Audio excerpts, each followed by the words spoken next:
berarti agak muter gitu ya, dia agak muter. Kalau LAN dia bisa langsung gitu ya ke komputer yang dibutuhkan. Nah, sedangkan MAN ya atau Metropolitan Area Network, dia di jenis jaringan yang digunakan untuk menghubungkan antar komputer LAN, bisa seperti itu ya, antar komputer LAN, antar jaringan LAN gitu ya. Biasanya ya ini jaringannya dipakai dalam suatu perkotaan, antar kantor semisal gitu ya, kemudian antar cabang ya, antar dinas gitu semisal ya, jaringan satu dengan dinas yang lainnya. Itu bisa menggunakan MAN gitu ya. Ya seperti tadi ya, kalau semisal kita menggunakan kabel gitu untuk menghubungkan ya, proses pengirimannya jauh lebih cepat daripada download dan upload ya. Apalagi kalau download upload bisa jadi ada masalah gitu ya dalam koneksi dan sebagainya. Nah, kalau LAN ya masalahnya itu adalah ketika kabelnya itu rusak gitu ya, kabelnya itu terganggu atau mungkin perangkat keras dari komputernya terganggu. Jadi perbaikannya ya hanya pada saat itu ya. Tapi kalau semisal internet, semisal rusak gitu jaringannya, ya mau nggak mau kita harus nunggu dari penyedia layanannya untuk memperbaiki. Ya. Oke. Ya, kumpulan LAN yang terhubung dalam sebuah kotak gitu ya, jaringan. Kemudian jaringan kecil terhubung dalam lingkungan area yang lebih luas ya. Ya, areanya lebih luas ya sebenarnya ya. Kemudian seperti contohnya pada jaringan bank dengan kantor-kantor cabang yang tersebar di beberapa kecamatan dalam satu kabupaten gitu ya. Dari cabang Jember gitu ya ke cabang Ambulu, Jenggawa, kemudian Garahan dan sebagainya gitu ya. Dia bisa terhubungan dengan LAN ya. Kalau dulu kalau sekarang kan kita sudah punya yang namanya internet gitu ya.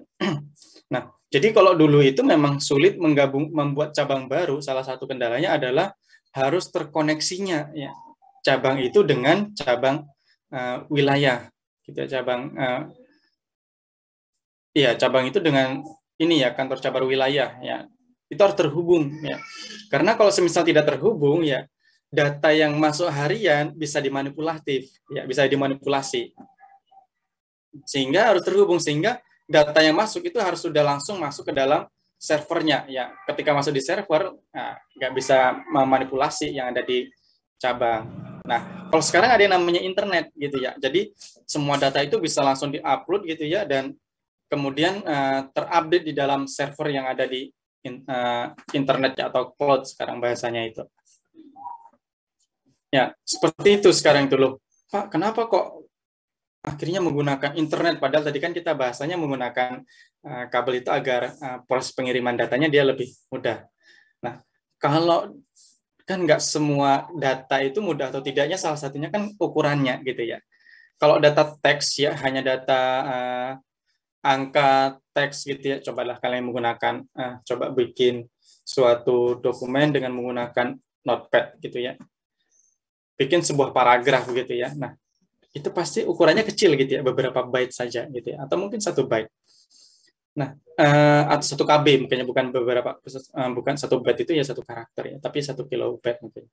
Nah, kalau menggunakan internet 1 kilobyte itu mudah banget mengirimnya gitu ya, memindahkannya mudah banget ke internet itu. Beda halnya kalau semisal yang dikirim adalah dokumentasi gitu ya, beberapa foto kegiatan atau mungkin video kegiatan, itu kan ukurannya pasti gede banget gitu ya, dan kalau ya pastinya akan perlu waktu jika harus dikirim menggunakan internet gitu, pasti perlu waktu ya. Nah, tapi kalau di bank biasanya nggak begitu ya, dia hanya mengirimkan data nama gitu ya, tanggal lahir dan sebagainya, itu kan kecil banget ya, kapasitasnya kecil banget, sehingga saat ini mudah banget sebenarnya ya untuk bank itu membuka kantor-kantor cabang gitu ya. Yang penting ada yang mau kerja di sana. Nah, kalau WAN ini dia lebih luas gitu ya. Menghubungkannya bukan antar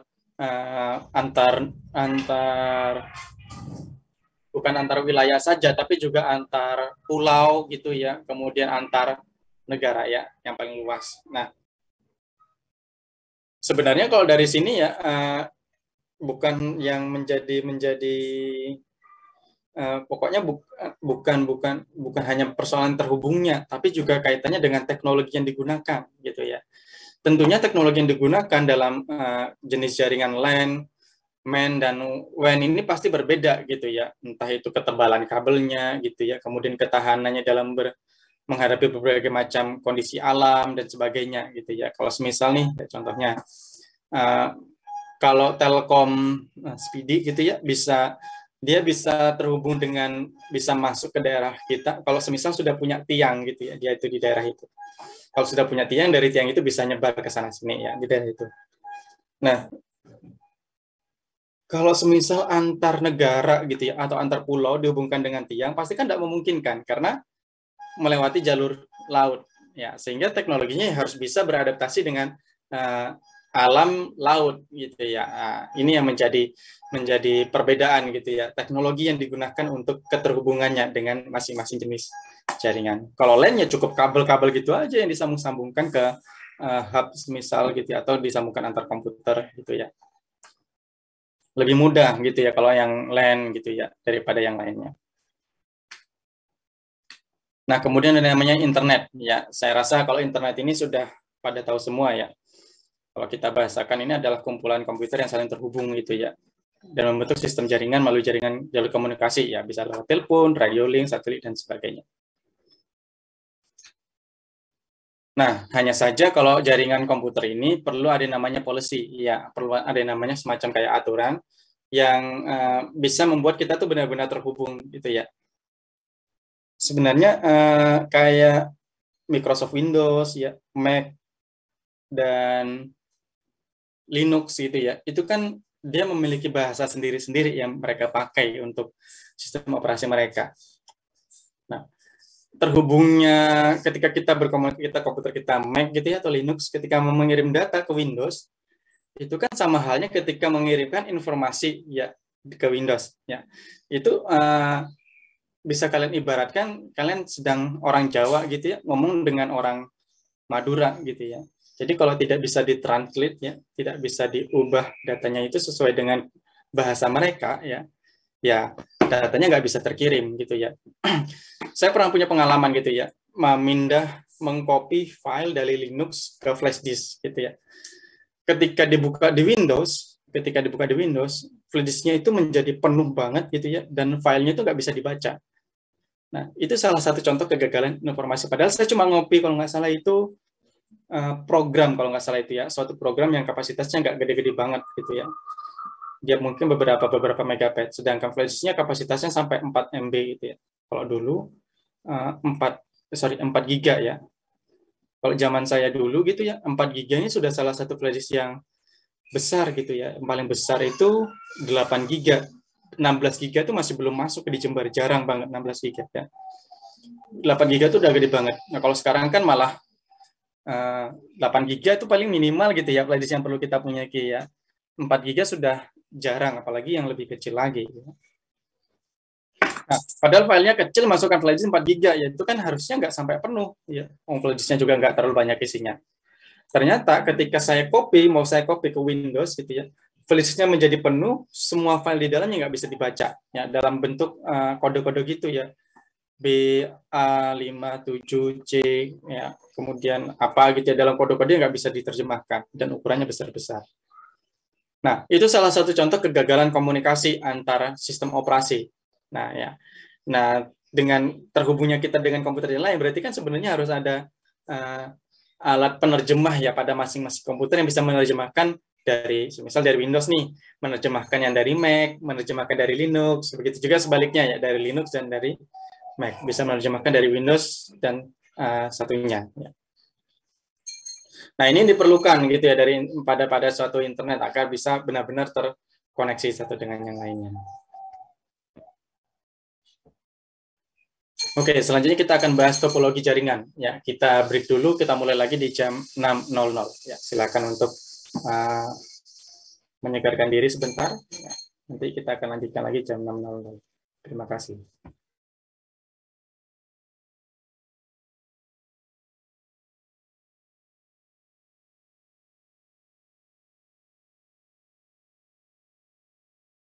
Juga untuk selama kini telah lama di hidupmu, namun sampai kini tak bahagiakan kamu. Lupa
Jangan sampai kau lemah.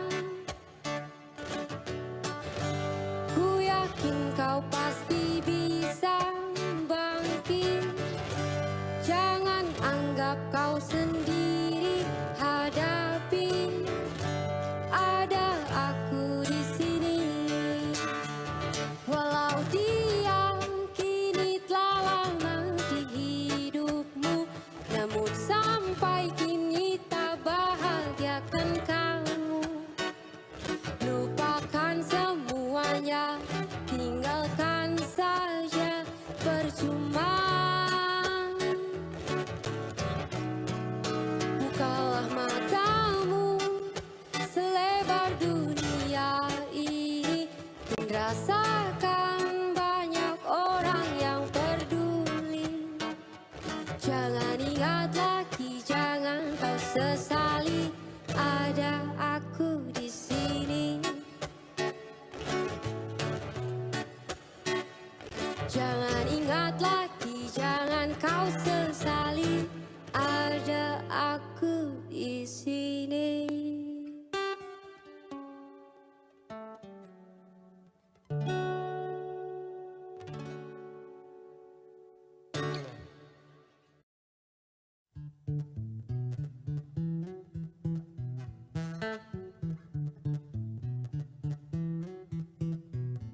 Semalam waktuku sendirian, angin bertiup kencang, mendung berganti hujan, hatiku nggak karuan. Aku bertanya-tanya, ada apa gerangan, tapi ku nggak peduli, mungkin gejala alam.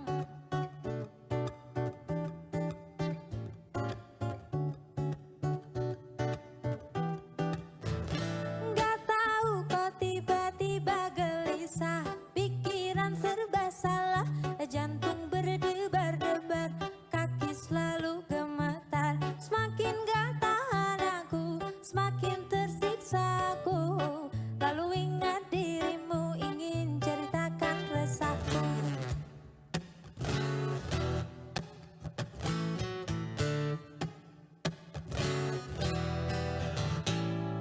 Simsalabim, kucing kawin, sempat nyaris mati berdiri. Lihat kamu sama yang lain, bikin aku patah hati. Percaya nggak percaya, mau nangis malu abis. Bukan mimpi, ini nyata, kamu bikin aku gila.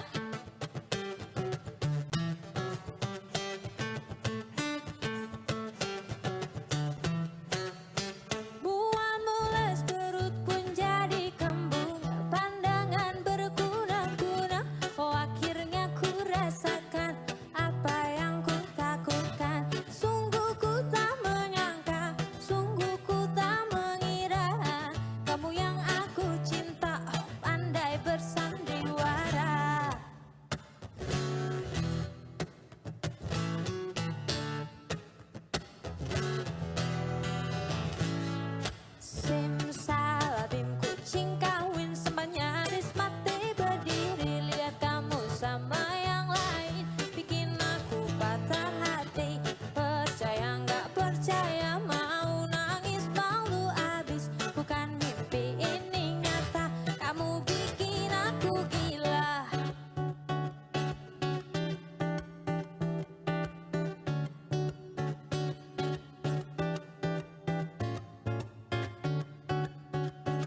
Oke, kita akan lanjutkan ya.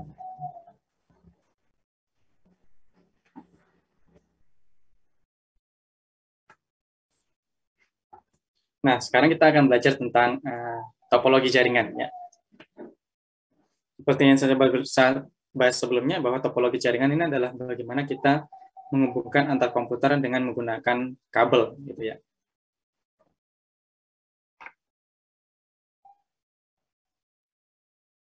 Nah, kita dapat menggunakan kabel atau tanpa kabel ya untuk menghubungkan satu komputer dengan komputer yang lainnya. Kalau tanpa kabel, saya rasa itu tidak menjadi hal yang sulit menggunakan wireless ya.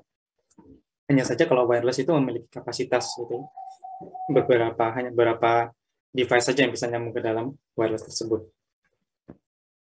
Topologi jaringan adalah metode yang digunakan untuk menghubungkan antar komputer ya, dengan menggunakan kabel. Ya, kalau semisal tadi yang saya sampaikan bahwa kalau kita asal-asalan menghubungkan komputer itu dengan menggunakan kabel ya pastinya akan sulit gitu ya untuk memperbaikinya jika ada masalah.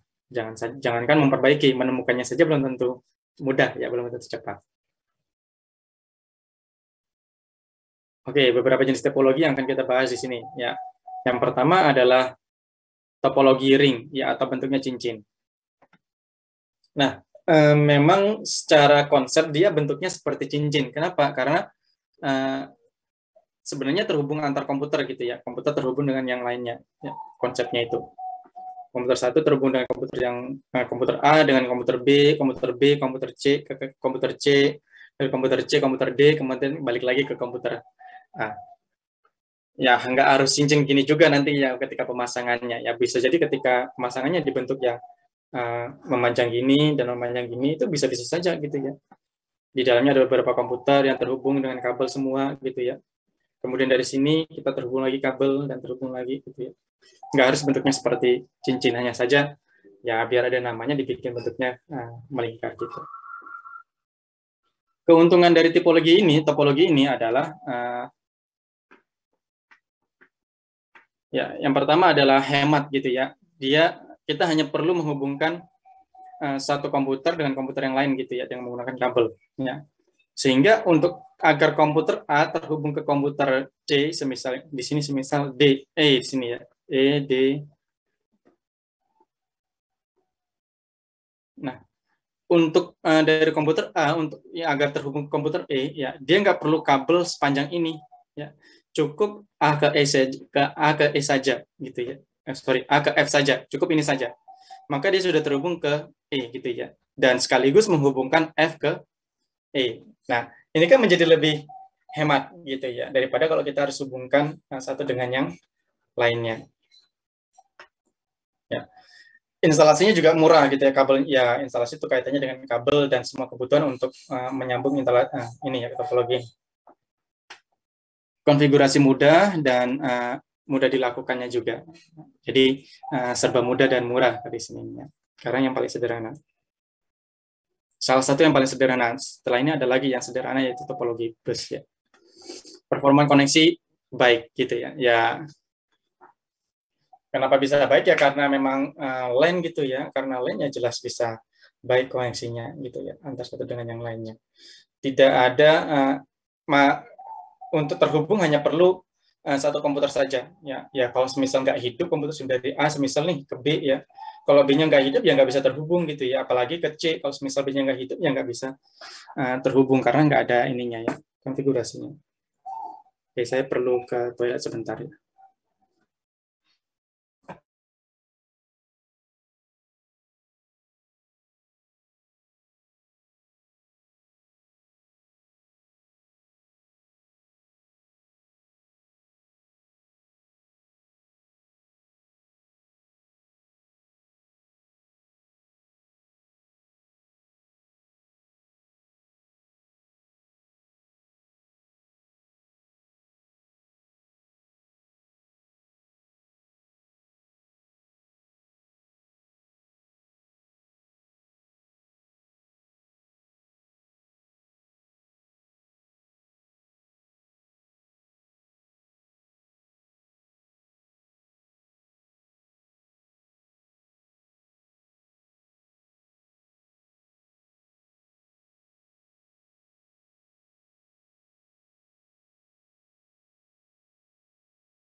Oke, kita lanjutkan ya. Nah, selanjutnya adalah kekurangan dari topologi ring ini ya. Karena di sini ya, misal dari komputer A ya terhubung ke komputer B, ya, kemudian terhubung juga komputer-komputer yang lain, maka ketika semisal nih ya dari A, dari B dan C gitu ya, dari A itu ingin meminta data dari C gitu ya, begitu juga yang B ingin minta data dari C. Nah, ini maka akan ada dua permintaan ya dalam satu kabel gitu ya, dan ya hal yang seperti itu bisa jadi membuat terdapat yang namanya yang namanya benturan data gitu ya. Nah, sehingga istilahnya crash ya bahasanya itu lah. Kalau sudah crash itu maka harus maka ada error dan harus meminta kembali gitu, harus melakukan permintaan kembali. Nah, jika ada masalah ya penyelesaiannya masalahnya rumit ya. Kenapa? Karena ini ya di poin ketiga ini ya, karena semisal nih ada salah satu koneksi yang terputus, semisal dari sini nih ya antara D dengan E. Nah, kalau ada yang satu terputus maka semua komputer akan tidak terhubung gitu ya. Dia akan terputus semua sehingga nggak ketahuan nih komputer mana yang menjadi masalah gitu ya. Jadi harus dicek satu persatu ya, dari A, B, B, C ya, dicek satu persatu sehingga ya ini yang menyebabkan penyelesaiannya menjadi rumit gitu ya, karena memang harus diceki satu persatu untuk bisa menemukan di mana masalahnya gitu ya. Sangat rentan terjadi arus data yang bertabrakan gitu ya, sangat rentan sekali terjadi crash gini ya kalau semisal dalam permintaan beberapa datanya. Kalau semisal kalian terbiasa di laboratorium gitu ya, hal yang seperti ini mungkin bisa jadi terjadi ya kalau dulu. Kalau sekarang kan sudah mulai berkembang ya, ada topologi yang lebih mudah lagi. Kalau dulu pernah itu ya crash begitu saya dalam permintaan data gitu dalam suatu jaringan. Nah, yang kedua ini adalah topologi bus ya. Topologi jaringan ini cukup sederhana gitu ya, dan dia menggunakan kabel dan konektor untuk menghubungkan satu dengan yang lainnya. Ya. Salah satu keuntungannya nanti adalah kita mudah gitu ya kalau untuk menambahkan lagi di sini kan ya tri juga kan ya, tahu apa namanya konektornya kan. Ya kalau mau menambahkan lagi tinggal nyambung kabel lagi ke komputer ya. Setelah itu melakukan konfigurasi kembali. Jelas karena kita seperti ini ya, dari komputer A, misalnya di sini B, C, D, E, F ya. Sama seperti topologi ring gitu ya, dari A, komputer A, itu bisa meminta data dari komputer F gitu ya, padahal hanya menggunakan kabel yang sedikit saja gitu ya. Hanya menggunakan kabel yang sedikit ya, sudah bisa minta data dari komputer F. Nah, ya seperti tadi kelemahannya pun akan mirip-mirip gitu ya, ada terjadi tabrakan arus gitu ya, dan sebagainya. Ya, kita mudah menambahkan klien ya. Misal tadi ada satu lagi konektor di sini kan. Nah, ketika tinggal mau menambahkan klien lagi, komputer lagi ya tinggal tambahkan kabel saja ya. Setelah itu melakukan konfigurasi kembali. Ya, konfigurasi kembali itu untuk untuk memberi nama komputer yang terakhir di sini ya. Namanya apa gitu. Biar bisa dibaca oleh komputer yang lain. Sangat sederhana, instalasinya juga murah ya. Nah, sedangkan untuk kekurangannya, ya sering terjadi tabrakan arus gitu ya, sering terjadi crash istilahnya gitu ya. Proses pengiriman dan penerimaan data kurang efisien gitu ya, jadi dia menjadi lebih lambat gitu ya dalam pengiriman data ya. Maksudnya lama ini bukan dalam kelas internet cara ya, kalau kelas antar LAN itu pengiriman dan penerimaan datanya itu cepat banget seperti halnya dari komputer ke flash disk gitu ya. Kalau kabelnya memang yang masih bagus gitu ya, kabel yang baik gitu ya. Tapi kalau kurang efisien berarti dia menjadi agak lama gitu ya, dalam pengirimannya. Kemudian topologi bus yang sudah lama sulit untuk dikembangkan gitu ya. Ya mungkin kaitannya dengan ini ya, kalau yang ini tuh ya, mencari gimana untuk menyusun dan sebagainya gitu ya. Oke, ini untuk topologi bus gitu ya.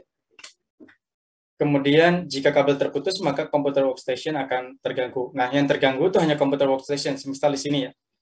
Nah, terganggunya itu apa ya? Ada pesan-pesan error gitu ya. Terganggunya ada pesan error ya, bahwa ada jaringan yang tidak ketemu ya. Hanya itu saja terganggunya gitu ya. Tidak sampai mengganggu arus jalannya pertukaran data. Kalau topologi ring tadi itu kan semisal ada satu yang terganggu gitu ya, kabel satu terganggu, yang lainnya pun akan terputus gitu ya. Kalau ini enggak, terputusnya tidak sampai terputus, tapi di workstation-nya akan ada peringatan gitu ya, bahwa ada klien yang tidak ditemukan. Gitu. Kemudian topologi star ya. Nah, topologi star ini adalah salah satu merupakan topologi yang sering banget digunakan saat ini ya. Dia sering banget digunakan.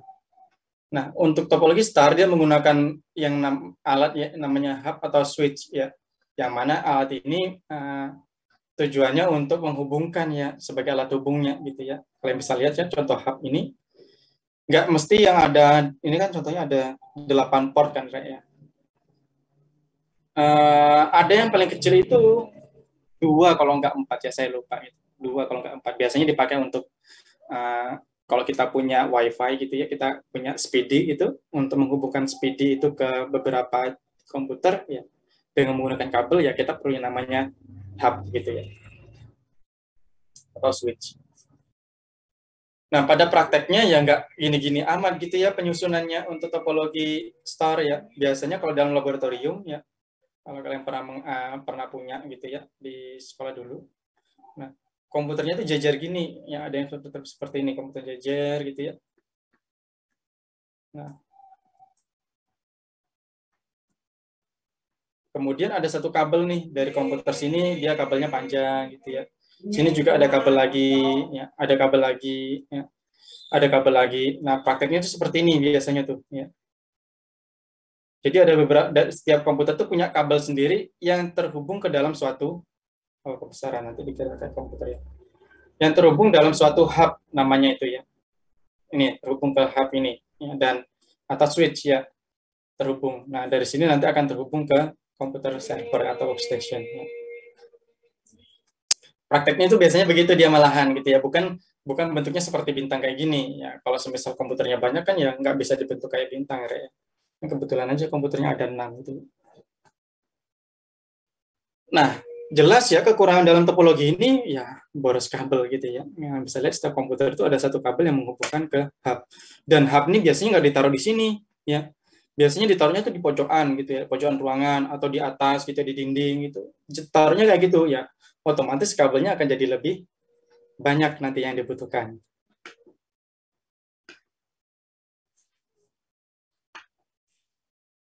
Kelebihan, jika ada satu komputer klien yang bermasalah, jaringan lain itu tetap dapat terjaga gitu ya, tidak mati lah istilahnya. Mengapa demikian? Karena di hub ini ya, nah, jadi untuk setiap koneksi gitu ya, setiap koneksi ini, dia ada indikatornya. Dia ada indikatornya. Jadi setiap koneksi itu tidak, kenapa baru masuk ini ya Mbak Laili ya? Jadi setiap komputer itu tidak ini ya, tidak apa namanya, tidak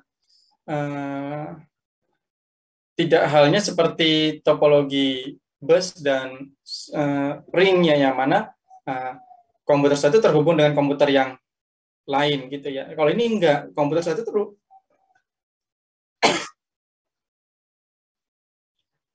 terhubung ke hub gitu ya. Komputer 2 juga ke hub, dan proses pengiriman dan sebagainya itu sudah bisa diatur di sini gitu ya. Kalau ada satu yang putus tidak akan mengganggu yang lain gitu ya, keuntungannya. Kalau satu yang putus tidak akan mengganggu yang lain. Nah, semisal kalau ada yang putus, nanti indikatornya ini mati ya. Semisal ada yang putus, indikatornya akan mati ya, sehingga ini lebih mudah ketemu jika ada masalah, semisal kabelnya rusak atau komputernya rusak ya, ketemu mana yang mati gitu ya. Selain tidak mengganggu, juga mudah ditemukan mana yang mati. Cuma ya jelas boros ya, boros kabel. Ya kalau biasanya kantor namanya boros kabel ya seberapa gitu ya. Tapi kalau di rumah ya mungkin perlu biaya yang agak mahal gitu ya. Biayanya termasuk agak yang mahal gitu. Fleksibel, penambahan dan pengurangannya itu menjadi lebih mudah gitu ya. Ya tinggal ditambahi aja kabelnya, dicopot kabelnya gitu ya. Ya tentunya nanti tinggal didefinisikan ya alamat dari komputernya itu. Keamanan baik gitu ya. Jadi istilahnya ya karena sudah terhubung ke dalam satu alat yang bisa mengatur semuanya gitu ya.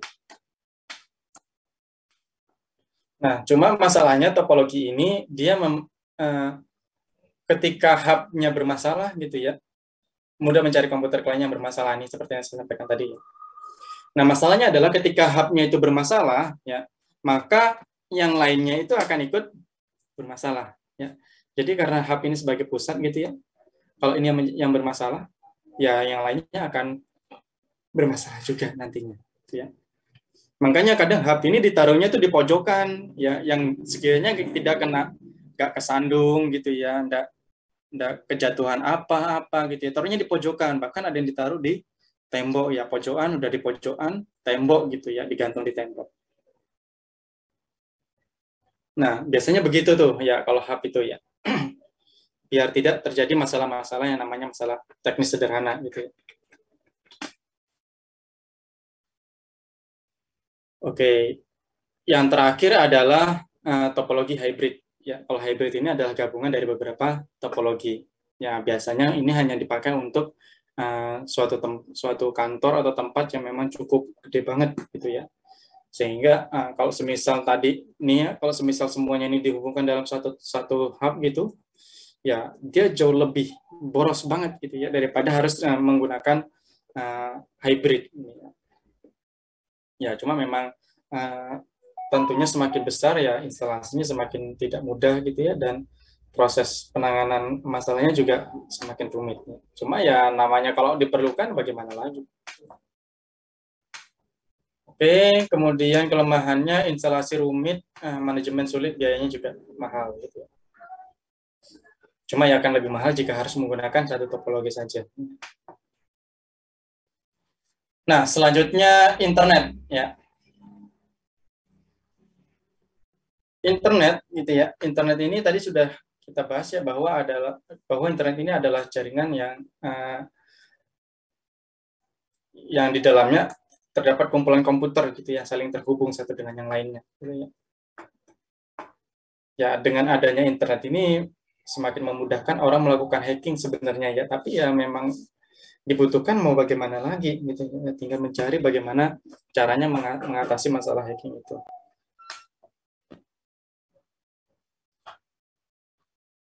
Oke, dengan internet kita dapat terhubung ke seluruh dunia ya, istilahnya itu. Beberapa manfaat yang diperoleh dari internet adalah bagi pribadi ya kita bisa dapat informasi apa saja tentang kesehatan ya, kemudian tempat wisata dan sebagainya. Sedangkan bagi profesional ya, untuk perusahaan dan sebagainya ya, kabar tentang teknologi gitu ya, kemudian perkembangan dan sebagainya, pembelian dan sebagainya, semua sudah bisa dilakukan melalui internet saat ini ya. Nah, aplikasi-aplikasi yang ada di internet saya rasa tidak terlalu banyak mungkin yang perlu kalian pahami gitu ya, yang karena saya rasa sudah tahu, yang mungkin ingin saya jelaskan adalah FTP nih, File Transfer Protocol ya. Nah, FTP ini dia adalah aplikasi yang digunakan untuk mengirimkan data gitu ya, mengirimkan file ke server ya, yang server itu ada di internet gitu ya.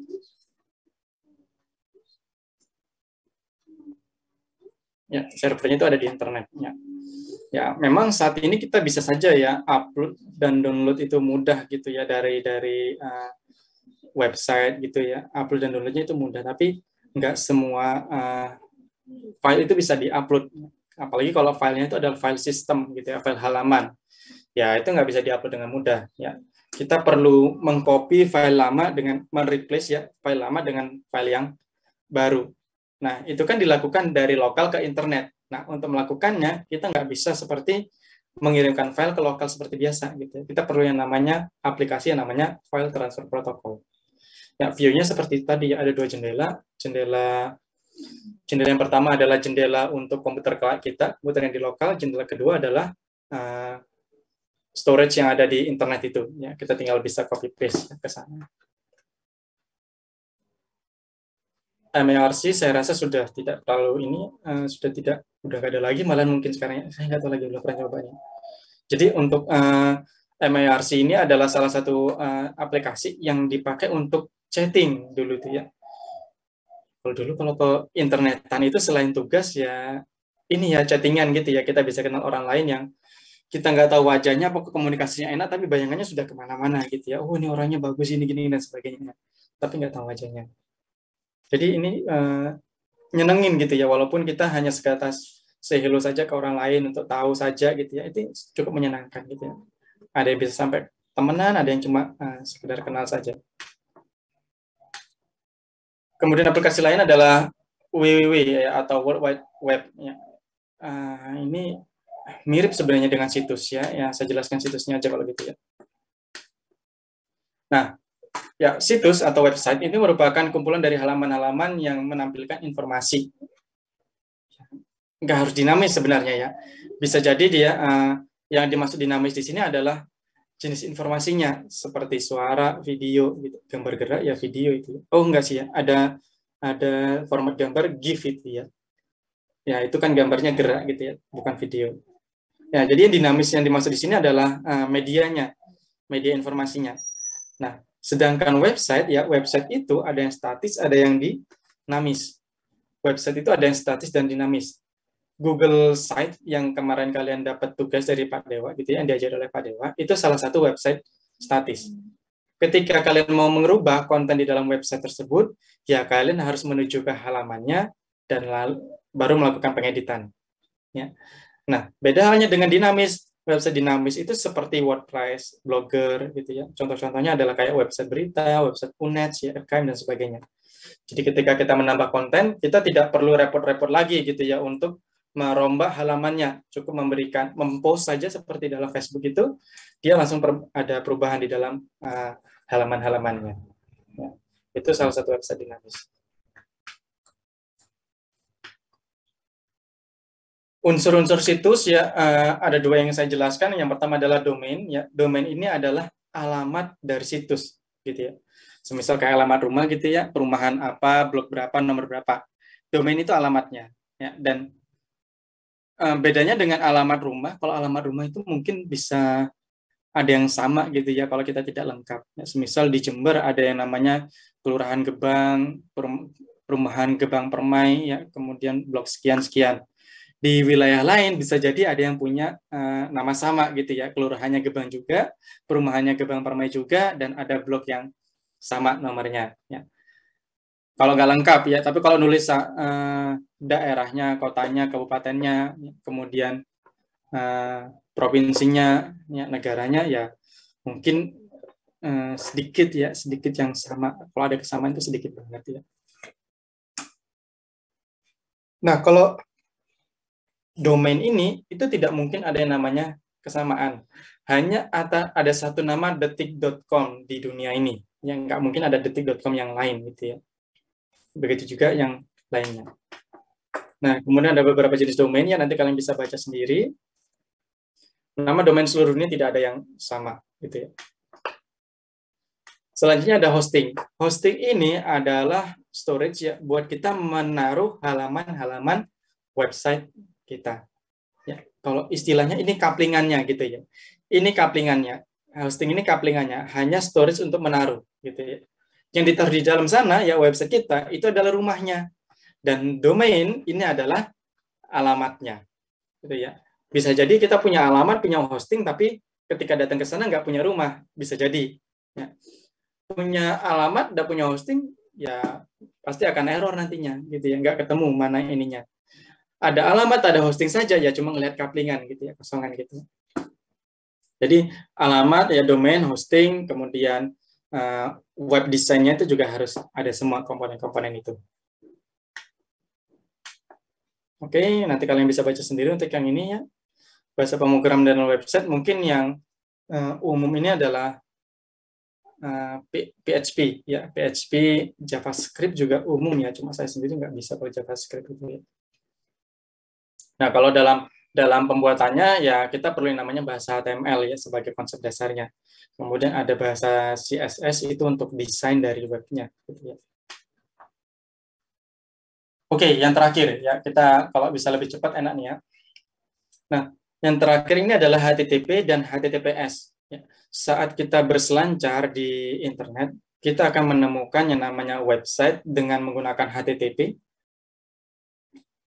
Ada website yang menggunakan HTTPS, ya, ketambahan S. Dan ketika yang menggunakan HTTPS, kalian bisa lihat ya di address bar browser kalian, akan ada namanya gambar gembok tuh. Ya, kalau sudah ada gambar gemboknya itu sudah menggunakan HTTPS. Ya, kalau tidak ada gambar gemboknya, ya, bukan gambar gembok ya, gembok terkunci. Ya. Ada yang gambarnya dunia gini gitu ya, berarti dia tidak terkunci. Ada yang gambarnya itu gembok terbuka, gitu ya. Ada yang gambarnya seperti itu. Nah, perbedaan HTTP dan HTTPS ya memang di S-nya saja, cuma ini bisa berdampak banyak hal gitu ya. Kalau HTTP ya atau kepanjangannya Hypertext Transfer Protocol itu merupakan protokol ya, suatu tahapan gitu ya, tata cara tahapan dan sebagainya dalam jaringan ya yang digunakan untuk mendistribusikan informasi antara internet dengan antara server dengan klien. Server ini hosting ya, server ini adalah hosting yang tadi kita bahas. Sedangkan klien ini adalah web browser. Ya, browser kita, Google Chrome, Opera, Mozilla, ya, itu adalah web browser ya. Nah, saat kita mengirimkan perintah gitu ya, mengirimkan perintah atau informasi ke server, nah dari web browser itu yang akan mengirimkan perintah-perintah tersebut. Gitu ya. Dia menerjemahkan, mengirimkan perintah-perintah tersebut ke server. Dari server akan mengirimkan apa yang diminta tadi ke dalam ke web browser, gitu ya. Nah, masalah dalam HTTP, proses pengiriman, ya, pengiriman dari kita, dari klien, dari browser, dan pengiriman dari server ke klien itu tidak terkunci bahasanya ya, atau bahasanya itu tidak terenkripsi, tidak terkunci, sehingga semisal kita kirimkan password kita, semisal passwordnya itu ya, dia adalah FKM 2021 gitu ya. Maka saat proses pengiriman ke server ya dia terbentuk cuma FKM 2021. Akibatnya apa? Hacker bisa mengakses ini ya dan mendapatkan password kita. Nah, ini untuk HTTP ya. Jadi tidak ada keamanan saat kita mengirimkan informasi ke server dan saat server mengirimkan informasi ke kita. Beda halnya dengan HTTPS. Ya. Kalau HTTPS ya S-nya itu adalah secure ya. Dia adalah protokol yang juga dilengkapi dengan keamanan. Jadi saat kita kirimkan FKM 2020 ke server, yang terkirim itu bukan FKM 2020, tapi kode-kode tertentu, kode unik gitu ya, misal 0B125 ya, CZA ya, seperti itu kode-kode begitu ya. Dan ini tidak bisa dipahami oleh hacker ya, sehingga data kita menjadi aman gitu ya, tidak terbebani dengan kepikiran oh ini nanti kena hacker dan sebagainya gitu ya. Misal kalau kayak Tokopedia, Shopee ya, Lazada, Bukalapak itu harusnya menggunakan HTTPS ya, karena kalian kan memberikan informasi di dalam website tersebut kayak alamat, nomor telepon, nama ya, mungkin ada nomor rekening juga ya. Itu kan ini ya apa namanya? Informasi-informasi penting tentang data diri kita. Kalau tidak aman dalam pengirimannya ya kita bisa dalam masalah. Khawatirnya kita bisa dalam masalah. Ya walaupun kita bukan apa-apa gitu ya. Ya, HTTPS adalah Hypertext Transfer Protocol Secure yang merupakan hasil pengembangan dari HTTP sebelumnya. Ya, dia ini lebih aman ya kalau sudah ada HTTPS ya, maka HTTP protokolnya itu dia sudah menggunakan sertifikat SSL atau Secure Socket Layers ya. Ini bisa nanti kalian kalau memang tertarik kita bisa baca ke layers ya, layers dalam jaringan gitu ya. Ada 7 layers kalau nggak salah dalam jaringan itu.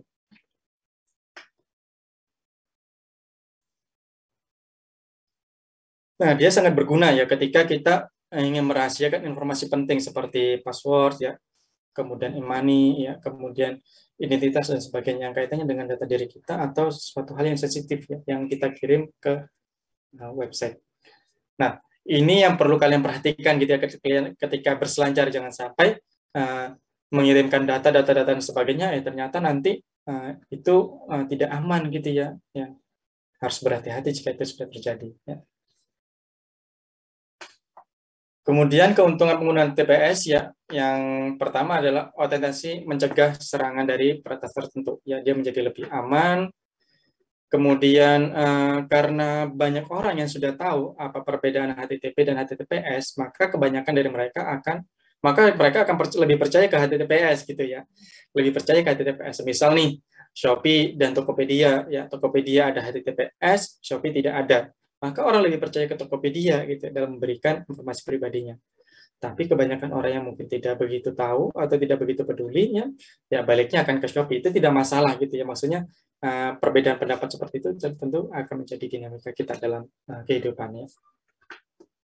Yang terakhir, HTTPS adalah faktor peringkat untuk Google ya.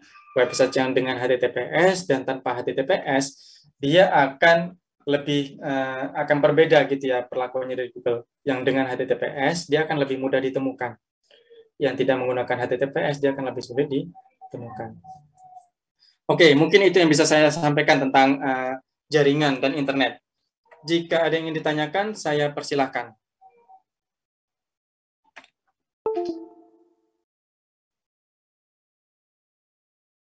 Cukup panjang, semoga nggak bikin ketiduran gitu ya. Oke, ada 2 pertanyaan. Yang pertama dari Mbak Balkis, kemudian Mbak Jihan. Silakan, Mbak Balkis terlebih dahulu. Baik, Pak. Terima kasih. Saya ingin bertanya, itu kan biasanya kita pernah ya pakai kayak VPN. Nah, itu sebenarnya VPN itu apa? Oke, VPN. Ya, kalau VPN itu sebenarnya ini ya, apa namanya? Dia kaitannya dengan penggunaan IP. Ya. IP di Indonesia gitu ya dengan IP di tempat lain ya di negara lain itu memiliki perbedaan ya. Nah, yang diubah ya istilahnya itu adalah IP Indonesia dan apa ya bahasanya ya. Penggunaan VPN itu sempat terdengar tidak aman. Kenapa? Karena kita bisa jadi istilahnya gitu ya, kita dari Indonesia gitu ya. Kita menggunakan IP di luar negeri di tempat yang lain untuk berselancar. Kita menggunakan IP misal IP-nya Singapura gitu ya untuk berselancar. Nah, ketika kita menggunakan IP Singapura ya berarti kan sebenarnya kita mengirimkan data ke Singapura. Baru dari Singapura itu mengirimkan data ke browser kita. Nah, itu membuatnya menjadi tidak aman ya. Sehingga ketika menggunakan VPN ya hati-hati jika menggunakan m-banking gitu ya karena bisa jadi kita kan nggak tahu gitu ya VPN mana yang memang dia cuma membuat kita bisa mengakses. Ada juga VPN yang mungkin ada VPN yang menerima data juga gitu ya. Jadi yang kita kirimkan itu dia kumpulkan semua datanya tuh. Nah itu kan bisa jadi masalah. Sama seperti ini ya. Ini off the record aja ya. Kapan hari ada berita bahwa Google itu ternyata ya Google Chrome itu juga mengambil data dari penggunanya. Nah itu salah satu bahaya ya sebenarnya gitu ya. Jadi kita nggak tahu aplikasi mana sebenarnya yang dia mengambil data kita dan tidak mengambil data kita. Itu kita nggak tahu. Sehingga ketika menggunakan VPN itu bisa jadi aplikasinya itu mengambil data dari kita yang kita kirimkan gitu ya. Dan itu bisa bahaya buat mungkin kita yang berinteraksi dengan m-banking dan sebagainya ya. Tapi kalau cuma kaitannya dengan browsing dan sebagainya ya saya rasa tidak terlalu berbahaya gitu ya. Itu Mbak kalau untuk VPN. Baik, Bilkis ya barusan. Ya. Iya. Berarti VPN itu ya Pak, penyediaannya juga dari tiap negara beda-beda gitu. Maksudnya penyediaannya dari tiap negara berbeda-beda, itu sebenarnya gini Mbak, jadi kan keuntungan kita dari digital, ya, dalam bentuk digital itu adalah orang itu bisa membuat suatu hal yang memang awalnya itu tidak ada gitu ya. Contoh Bitcoin. Ya, Bitcoin itu adalah uang digital. Dulu nggak ada ya Bitcoin itu ya, tapi sekarang itu sudah ada dan beberapa perusahaan bahkan negara itu sudah melegalkan gitu ya. Tapi kan Bitcoin itu masalahnya adalah semisal nih ya ketika pembuat Bitcoin itu mencabut ya Bitcoinnya, ya, legalitas Bitcoinnya itu, padahal dia itu sudah mendapatkan, jadi orang kan sudah ada yang investasi ke Bitcoin, menukarkan rupiahnya, dolarnya ke Bitcoin gitu kan. Ketika itu ditukarkan, rupiah, dolar tadi itu kan masuk ke rekening yang punya Bitcoin. Dia akan masuk ke sana gitu ya. Ketika dia sudah dapat uang banyak ya, ini berpikir buruk aja ya, atau bukan berpikir buruk ya, tapi kondisi terburuk. Ketika sudah masuk ke sana semua gitu ya, kemudian dia matikan Bitcoin, nah orang yang punya Bitcoin akan menjadi tidak punya apa-apa lagi gitu ya, karena uangnya sudah pindah ke tempat orang lain. Kalau orang lain dia yang tadinya Bitcoinnya telah menjadi rupiah gitu atau dolar, uangnya tetap berlaku.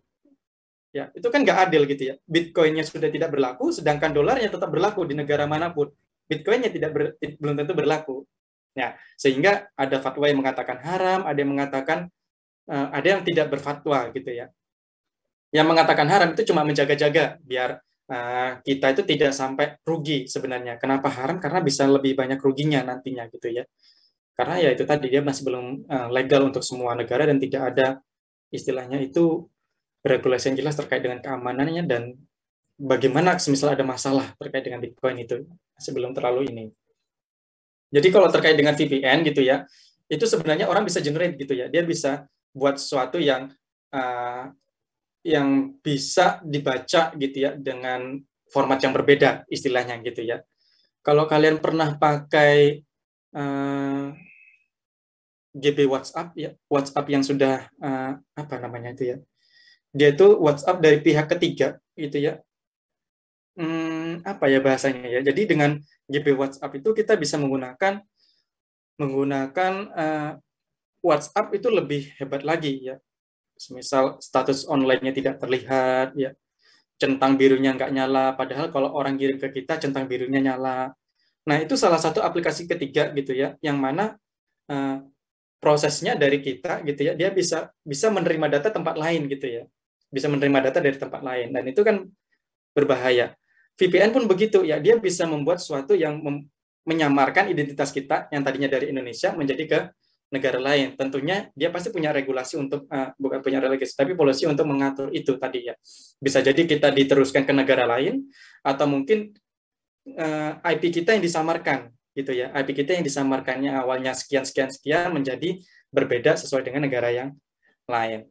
Nah, itu bisa jadi seperti itu ya. Bukan karena penyelenggaranya beda-beda, itu karena aplikasi gitu ya. Aplikasinya itu bisa nyambung ke server yang bisa melakukan itu tadi. Seperti itu, Mbak. Baik, Bapak. Bisa saya pahami. Terima kasih. Oke, sama-sama. Kemudian Mbak Jihan, silakan. Baik, izin bertanya Bapak. Misalnya website itu kan ada banyak macamnya. Ada yang kayak blogspot, kemudian .com, .ac.id. Itu perbedaannya itu di apanya nih, Pak? Apakah mereka itu gratis semua, apakah berbayar? Lalu kalau misalnya berbayar itu nanti uangnya itu bakalan ke Google atau ke apa, Pak? Terima kasih. Ya, sama-sama Mbak Jihan. Nah, untuk website, untuk domain itu namanya kan domain ya. Dia itu adalah domain atau alamat dari website kita. Nah, itu macam-macam, ada yang .com, edu, org, ya dan sebagainya. Nah, setiap domain ini dia memiliki karakteristik gitu ya. Untuk .com, ini untuk komersial. Ya, dia untuk komersial. Sama halnya .co.id. .co.id ya itu sebenarnya komersial gitu ya, komersial Indonesia. Di tempat lain ada juga .co.us misal untuk Amerika dan sebagainya itu ada juga gitu ya. Nah, kemudian bagaimana penggunaannya ya itu ada regulasinya macam-macam ya. Misal kayak .com ya .com saya belum pengalaman, tapi kayak .edu itu kita harus punya istilahnya SK dari pendidikannya. Misal .ac.id ya atau apa ya kemarin itu ya. .org ya untuk organisasi. Kita harus punya akte organisasi. Ya, itu sebagai syarat untuk membuat domain tersebut. Ya. Kemudian domain ini bagaimana sih? Domain ini ada penyelenggaranya masing-masing gitu ya. Istilahnya itu ada penyelenggaranya masing-masing. Yang setiap penyelenggara itu punya harganya sendiri tentunya. Gitu ya. Uangnya kemana? Ya ke penyelenggara tersebut dan ke ininya ya apa namanya ke penyedia penyelenggara tadi itu tadi ya. Jadi ya ada istilahnya bagi-bagi seperti itu. Ya. Seperti itu ya Mbak ya. Ada penyelenggaranya untuk domain ini ya. Uangnya kemana ya ke mereka penyelenggara tersebut. Ya. Kalau kalian mau coba-coba ya untuk di Indonesia itu ada macam-macam ya kayak Dewa Hosting, kemudian biasanya domain ini ada yang dibundling dengan hosting ya. Jadi sudah pembeliannya kan itu tahunan gitu, bukan tahunan ya, tapi ya tahunan ya, pembeliannya itu kan tahunan ya. Dia akan nambah berapa dia penyewaannya itu tahunan ya. Jadi kalau semisal kita berhenti nyewa ya otomatis domainnya dan hostingnya akan mati ya. Semisal domainnya saja yang berhenti nyewa ya bisa gitu ya. Jadi domain hostingnya masih ada, tinggal dia tidak bisa diakses dengan domain tersebut. Nah, ada penyelenggara kayak Dewa Hosting, kemudian apa gitu ya, saya nggak begitu banyak tahu juga untuk yang gitu ya. Kalau dulu pernah nyoba sih ya untuk Dewa Hosting itu.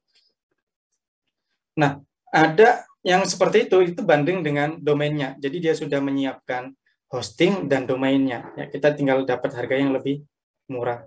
Nah, cuma biasanya itu ya murahnya untuk pertama kali beli ya. Pembelian selanjutnya, penyewaan selanjutnya, istilahnya beli ya.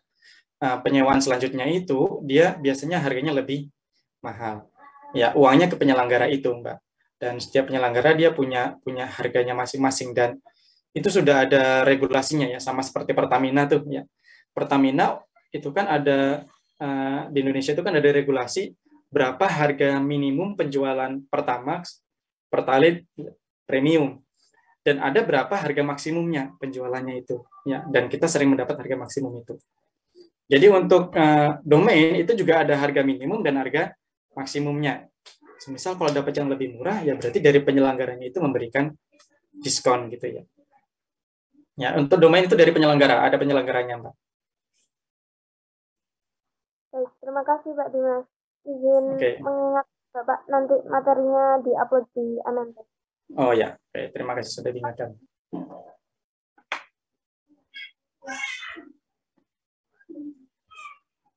Oke, ada lagi yang ingin ditanyakan? Mbak Aditya Nurkumala, silakan. Izin bertanya Bapak, kadang kan biasanya untuk laptop itu kan ketika kita mau menyambungkan WiFi itu terkadang ada yang beberapa laptop tidak bisa tersambung. Itu kadang disarankan untuk menggunakan alat bantu seperti apa namanya yang biasanya untuk memperkuat sinyal. Itu kenapa ya Bapak? Kenapa tidak bisa? Kenapa harus memakai alat itu? Kalau tidak, mengapa? Terima kasih Bapak. Oke.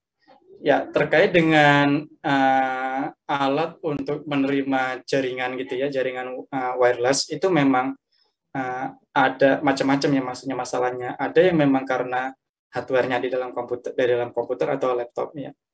Ada yang karena hardware itu maksudnya itu hardware dari ini ya perangkat penerima jaringannya. Ada yang karena komputernya. Ya.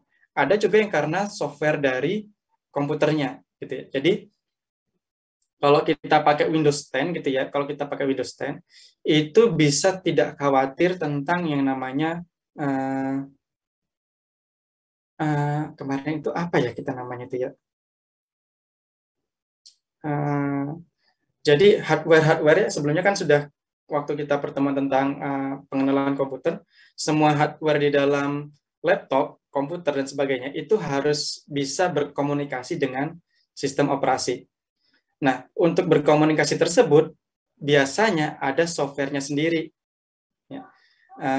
Driver, ya istilahnya itu driver. Jadi kayak sound card gitu ya, kemudian USB port, wireless dan sebagainya. Itu semua itu adalah hardware yang perlu aplikasi untuk bisa terkoneksi, bisa terhubung dengan sistem operasi. Ya. Nah, bahasa softwarenya itu namanya driver. Kalau sekarang Windows 10 itu tidak perlu ya bagi kalian yang menggunakan Windows 10 itu tidak perlu mengkhawatirkan untuk driver. Otomatis hardware kalian bisa terhubung dengan sistem operasinya. Cuma biasanya kinerjanya adalah yang standar gitu ya. Ada kemungkinan driver dari wireless-nya itu yang bermasalah. Ya, macam-macam, Mbak. Beda halnya dengan kalau kita pakai extender gitu ya, tambahan itu ya. Itu kan ya ada baru, drivernya juga baru, istilahnya baru diinstal ya, istilahnya baru diinstal semua, hardware-nya juga baru, ya pastinya lebih bagus gitu ya. Tapi kalau hardware lama ya itu belum tentu rusak, bisa jadi karena itu tadi hardware-nya atau komputer atau laptopnya gitu ya, atau mungkin drivernya yang bermasalah. Ya, jadi nggak bisa ketemu, Mbak, masalahnya itu di mana gitu ya. Harus dilakukan pengecekan ke itu tadi, dicek komponennya, dicek laptopnya, dan dicek drivernya paling tidak, baru bisa ketahuan masalahnya itu ada di mana. Memang cara paling mudah yang tinggal menambahkan extender gitu saja ya untuk menguatkan ini sinyal ya. Itu sih, Mbak. Saya juga pernah pengalaman kok laptop lama saya gitu ya. Dia itu tidak bisa menerima tethering dari HP. Ya. Padahal laptop lain itu bisa. Ya, laptop yang saya gunakan ini bisa. Ya. Laptop saya itu nggak bisa. Tapi kalau di rumah istri saya yang tidak ada wireless apapun gitu ya, tidak ada jaringan apapun yang sedang aktif, dia bisa terkoneksi. Ya. Jadi dugaannya itu adalah hardware untuk penerima sinyal wireless saya itu terganggu ketika ada banyak sinyal di sekitar sini. Nah, yang seperti itu yang bermasalah hardware-nya gitu ya. Yang bermasalah hardware. Jadi harus perlu ganti hardware-nya dengan hardware yang baru. Jadi kayak gitu ya. Jadi untuk mendeteksinya tidak sesederhana kira-kira kenapa gitu ya. Jadi harus dicek dulu masing-masing dari entah itu hardware-nya dan software-nya tadi, Mbak. Baik, Pak. Terima kasih. Ya, sama-sama. Ya. Memang ini ya untuk masalah komputer itu banyak sekali ya masalahnya ya, dan ya memang harus orang yang ngerti untuk memperbaiki. Cara paling mudah adalah install ulang. Ya, cara paling mudah itu adalah install ulang. Cuma hati-hati dengan data-datanya, datanya terhapus semua. Dan memang komputer itu dalam waktu 2 tahun, 3 tahun sekali harus diinstal ulang. Ya, kalau enggak ya mulai kerasa lemot. Oke, itu mungkin yang bisa saya berikan ya untuk terkait dengan kenapa tadi kita perlu extender ya untuk menerima sinyal. Silakan jika ada yang pertanyaan lain.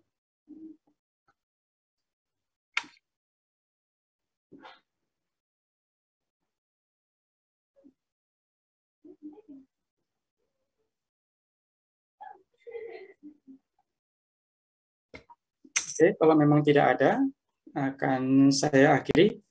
Terima kasih atas waktunya ya.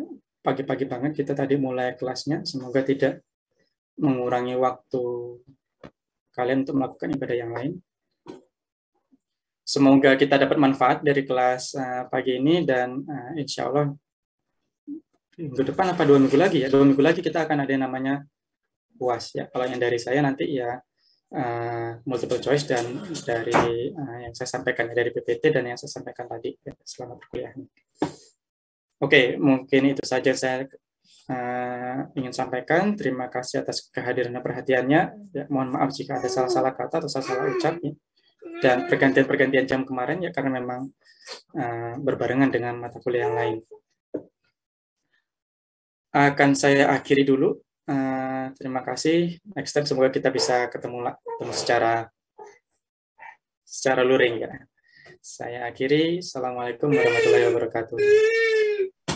Waalaikumsalam warahmatullahi wabarakatuh. Terima kasih, Bapak. Terima kasih juga. Saya tutup dulu ya.